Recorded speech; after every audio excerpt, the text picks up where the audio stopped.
Bismillahirrahmanirrahim. Alhamdulillahi rabbil alamin, wassalatu wassalamu ala rasulihil amin, nabiyyina Muhammad wa ala alihi wa sahbihi ajma'in, amma ba'd.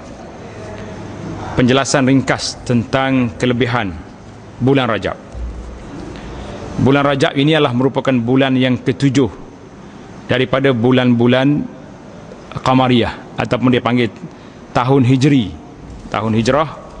Rajab bulan yang ketujuh, dan Rajab ini termasuk dalam salah satu daripada bulan haram, sebagaimana Allah Ta'ala firman dalam Al-Quran Karim, a'udzubillahi minasyaitanirrajim, inna iddatash syuhuri indallahi 12 syahran fi kitabillah في كتاب الله يوم خلق السماوات والأرض منها 4 حرم ذلك الدين القيم فلا تظلموا فيهن أنفسكم.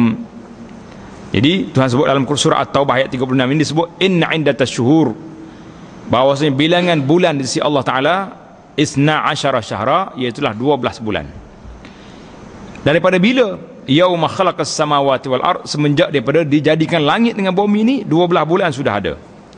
Minha 4 hurum, 4 bulan daripada 12 itu ada bulan haram. Mana bulan haram itu? Iaitulah bulan Rajab. Ini bulan yang kita ada sekarang ini, bulan Rajab. Kemudian bulan Zulqa'dah, bulan haji nanti, Zulhijjah dan Muharram. Ini 4 bulan ini bulan-bulan haram, di mana dalam bulan ini larangan untuk berperang dalamnya telah diharamkan. Tak boleh berperang, tak boleh nak berperang dalam bulan haram. Jadi itu menunjukkan bahawa ada kelebihannya tersendiri dalam bulan-bulan yang besar ini, dalam bulan yang mulia ini ada kelebihan sendiri sebagaimana disebut oleh para ulama. Cuma apa yang kita nak sebut di sini iaitulah tentang banyak terdapat hadis-hadis yang menyebut kelebihan bulan ini, bulan Rajab ini.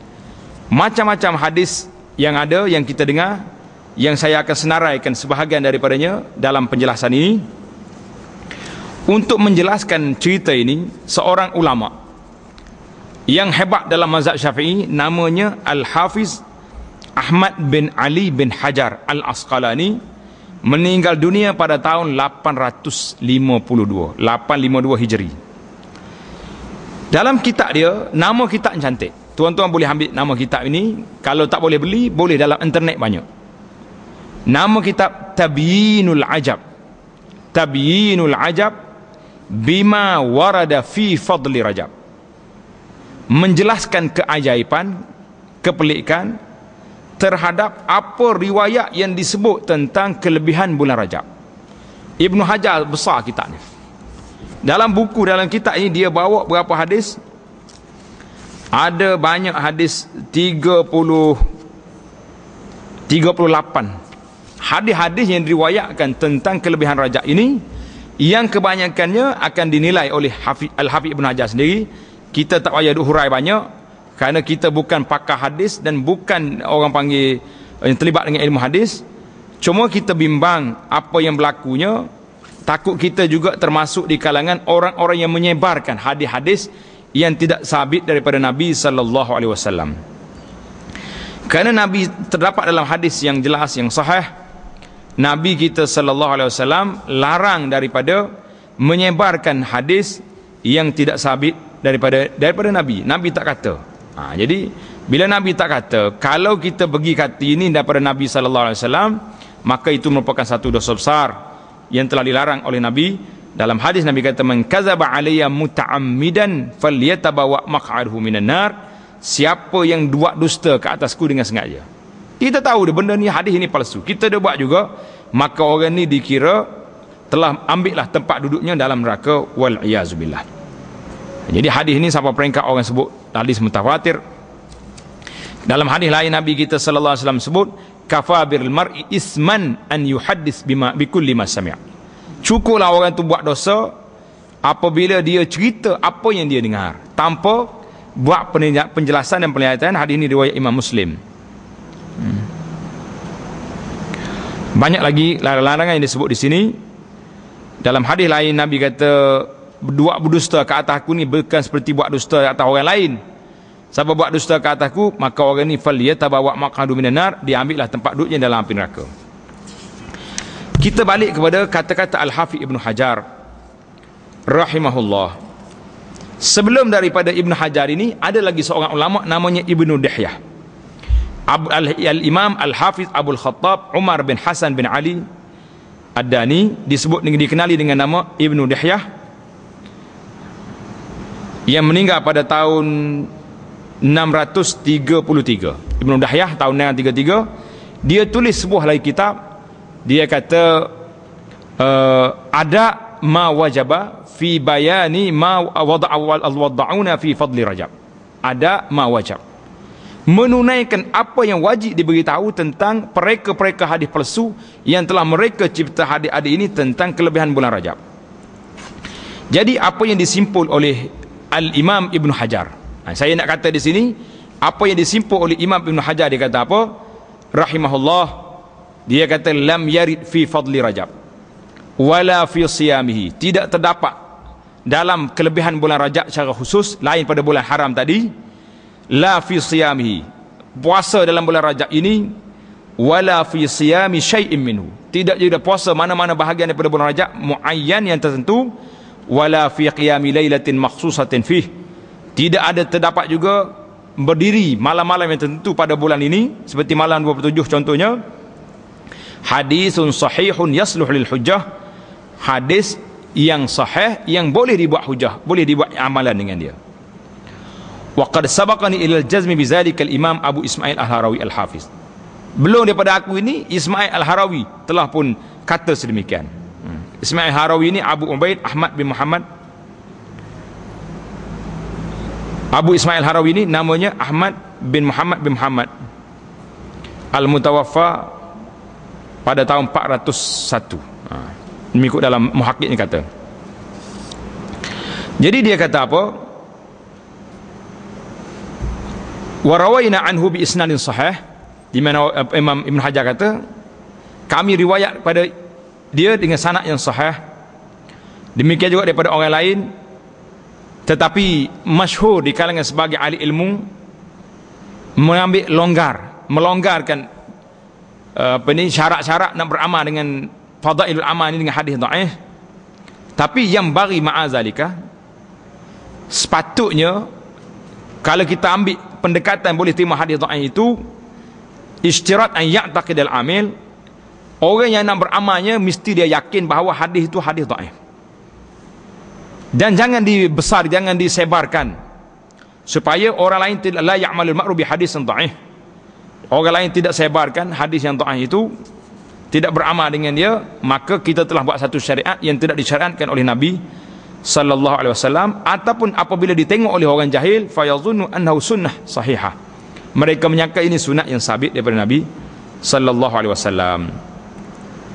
Jadi ini kata Al-Imam Al-Hafidh Ibn Hajar. Wa qad sarraha bi ma'na zalika, di antara ulama yang telah mentasrihkan, menjelaskan sedemikian itu iaitu Abu Muhammad bin Abdul Salam dan lainnya. Hendaklah seorang Islam itu takut daripada termasuk dia dalam hadis man hadatsa anni bi hadis, siapa yang cerita daripada aku satu hadis, yara annahu kadzib, kita tahu hadis ini palsu, fahuwa ahadul kazzabin, maka dia salah seorang daripada orang yang menciptakan, membawa pendustaan ke atas Nabi sallallahu alaihi wasallam. Fa kaifa biman amila bihi, bagaimana kalau orang itu beramal dengan dia. Kata Al-Hafidh lagi, wala farqa fil amal bil hadis, tidak ada beza beramal dengan hadis fil ahkam, dalam hukumnya, au fil fadail, atau daripada fadilat-fadilat, idzan likullin syara', semua benda tu syarak. Jadi kerana itulah bila kita nak beramal, kita kena pilih hadis-hadis yang sahih daripada Nabi sallallahu alaihi wasallam. Jadi itu kata Ibn Hajar rahimahullah.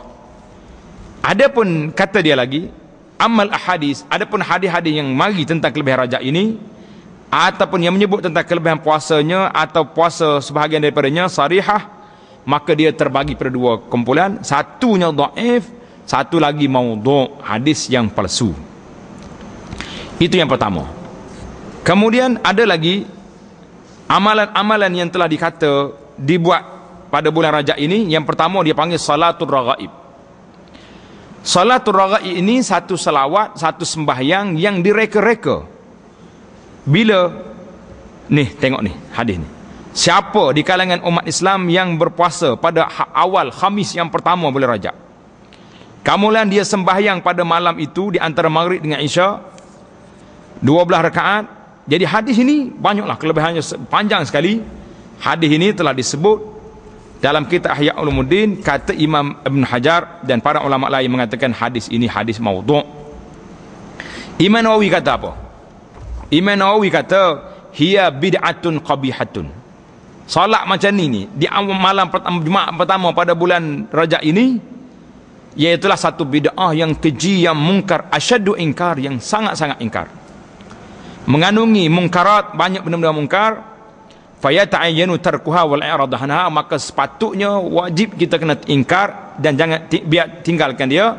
Wa inkaruha ala fa'iliha, dan mengingkari orang yang buat. Kalau orang nak buat, jangan benarkan. Bahkan Ibnu Hajar, Imam Nawawi kata apa? Qatalallahu wadi'ha, Allah Ta'ala matikan orang yang mereka-reka hadis ini. Allahu Akbar. Fa innaha bid'atun munkarah, kerana dia bid'ah yang mungkar. Ramai lagi ulama-ulama lain yang melarang daripada perbuatan-perbuatan ini. Demikian juga di antara yang disebut oleh Ibnu Hajar dalam kitab Tabyinul Ajab ini, iaitulah tentang kita duduk yakin, kita duduk kata Isra' Mi'raj itu bila. Tengok dia kata ni, wa dzakara ba'dul qussas, sebahagian daripada pencerita-pencerita menyebut bahawa Isra' Mi'raj berlaku dalam bulan Rajab. Qala, tengok ni, dia nakal daripada kata-kata Ibnu Dihyah. Ibnu Hajar dalam kitab ni kata qala wa zalika kadzibun, dusta dia kata cerita tu. Qala al-Harbi kana al-Isra', berlakunya Isra' pada malam 27 daripada Rabiul Awal.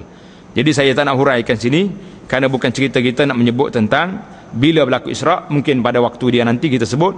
Yang saya nak sebut di sini ialah tentang hadis-hadis yang disebut oleh Al-Imam Ibn Hajar di dalam kitab dia ini, di antara hadis-hadis yang dhaif dan maudhu', yang palsu tentang kelebihan bulan Rajab. Tuan-tuan tangga, kalau dengar hal ni jangan duk sebarkan. Jadi Ibn Hajar kata apa? Sama ada dia ni hadis dhaif ataupun hadis maudhu', maka dia bawa dalam kitab dia ni Tabyinul Ajab, hadis-hadis dhaifnya ada 11 hadis. Wa jama'al maudhu', yang maudhu'nya ada 21 hadis. Masya-Allah. Di antara hadisnya disebutnya mengatakan inna fil jannati nahran, dalam syurga tak ada satu sungai nama dia Rajab. Hadis ni dhaif. Yang kedua, ini yang masyhur. Yang masyhurnya selalu kita duduk dengar orang duduk tulis mana-mana, apabila masuknya bulan Rajab, dikatakan Nabi kita sallallahu alaihi wasallam baca doa ni, Allahumma barik lana fi Rajab wa Sya'ban wa ballighna Ramadan. Allahumma barik lana fi Rajab wa Sya'ban wa ballighna Ramadan. Dia kata hadis ini dhaif. Hadis ini dhaif. Bahkan Ibnu Hajar kata apa ni? Ada setengah ulama mengatakan hadis ini mungkar. Tengok dalam kitab Tabyinul Ajab fi ma warada fi fadli Rajab. Masyhur tak masyhur ni? Masyhur, ramai orang duduk sebar. Jadi hadis ni termasuk dalam hadis dhaif. Yang penting kalau kita nak doa, kita boleh doa, minta Allah Ta'ala berkatkan kita dalam bulan Rajab, minta Allah Ta'ala panjang umur sampai kita boleh puasa, tak ada masalah. Tapi nak disebahkan sandaran ini kepada Nabi sallallahu alaihi wasallam ini, ada yang mengatakan dhaif. Ibnu Hajar kata dhaif, ada kata hadis ini mungkar. Yang ketiga, hadis yang ketiga, Nabi kita sallallahu alaihi wasallam tidak puasa selepas Ramadan kecuali pada bulan Rajab dan Sya'ban. Hadis ini dhaifun jiddan, terlalu lemah dia punya sanad. Ibnu Hajar kata dhaif fa innahu, hadis mungkar kerana ada Yusuf bin Atiyah di sini, dhaifun jiddan. Ada juga yang masyhur lagi juga, hadis yang keempat, Rajab syahrullah, Rajab ni bulan Tuhan, Sya'ban bulan aku, Ramadan bulan ummati. Kata ulama dalam kitab ini kata hadis batil, hadis batal, tak boleh pakai hadis. Ini ada ni banyak dalam kita, Anas sendiri pun terima juga SMS bawa cerita hadis ni. Apa ni, Rajab ni bulan yang besar. Siapa dia puasa satu hari, Allah Ta'ala tulis baginya puasa 1000 tahun. Puasa 2 hari 2000 tahun. Ila akhir tanda di situ maudhu', palsu hadis ni. Ni dalam kitab Tabyinul Ajab.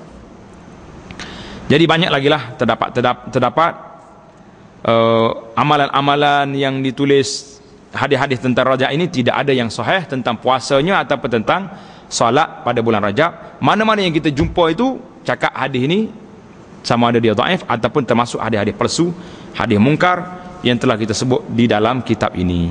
Jadi anda tak nak panjangkan, tuan-tuan boleh tengok dalam sebuah kitab namanya Tabyinul Ajab fima warada fi Fadl Rajab Ibnu Hajar, ataupun Ada ma wajaba, ataupun yang ditulis oleh Ibnu Dihyah rahmatullahi taala alal jami'. Jadi apa yang kita nak sampaikan di sini iaitulah satu penjelasan sebagai mengambil tanggungjawab pada umat Islam supaya jangan menyebarkan hadis palsu. Ada setengah orang dimarah, dia kata, ustaz, kenapa nak halang orang nak beribadat? Sedap juga. Kita kena tahu ibadat-ibadat ini satu amalan yang disyariatkan oleh Allah ataupun disyariatkan oleh Rasulullah sallallahu alaihi wasallam.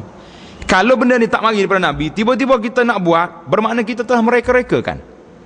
Taib, apa saya boleh buat dalam bulan Rajab? Boleh semua benda. Puasa pada hari Isnin, Khamis, Nabi suruh buat. Puasa satu hari, buka satu hari, puasa Nabi Daud, boleh buat. Puasa 3 hari sebulan, hari putih dipanggil Ayyamul Bid, 13, 14, 15, boleh. Cuma nak kata puasa apa ni? Ini puasa khas lebihan bulan Rajab pada hari sekian, ini yang tak boleh. Bukan bermakna kita kata tak boleh puasa bulan ni, takut jadi mungkar. Tak, boleh puasa, tapi jangan disandarkan kelebihannya seperti tadi. Puasa 1 hari sama dengan 1000. Puasa 2 hari sama dengan 2000 tahun. Banyak lagi cerita-cerita, anda tak baca habis hari ini, banyak lagi cerita. Allahu Akbar, siapa dia semayang pada malam 27 Murajab 12 rakaat, pahalanya begini-begini, hadis ni batil, tak boleh pakai. Jadi banyaklah hadis-hadis yang kita nak tuan-tuan teruskan amalan seperti biasa. Macam puasa Senin Khamis buat, puasa hari hari putih buat, nak ikut Nabi Daud buat. Jangan sandarkan kepada Rajab. Wallahu alam. Mudah-mudahan penjelasan yang ringkas ini ada manfaatnya untuk muslimin dan muslimat, supaya kita duduk di atas landasan yang jelas terhadap amalan kita, sebagaimana Nabi kita selalu sebut, lailuha taraktuha alal bayda lailuha kanahariha. Aku tinggal kamu di atas landasan yang putih, malamnya seperti siang. Wallahu a'lam. Wa sallallahu ala nabiyyina Muhammad wa ala alihi wa sahbihi ajma'in walhamdulillahi rabbil alamin.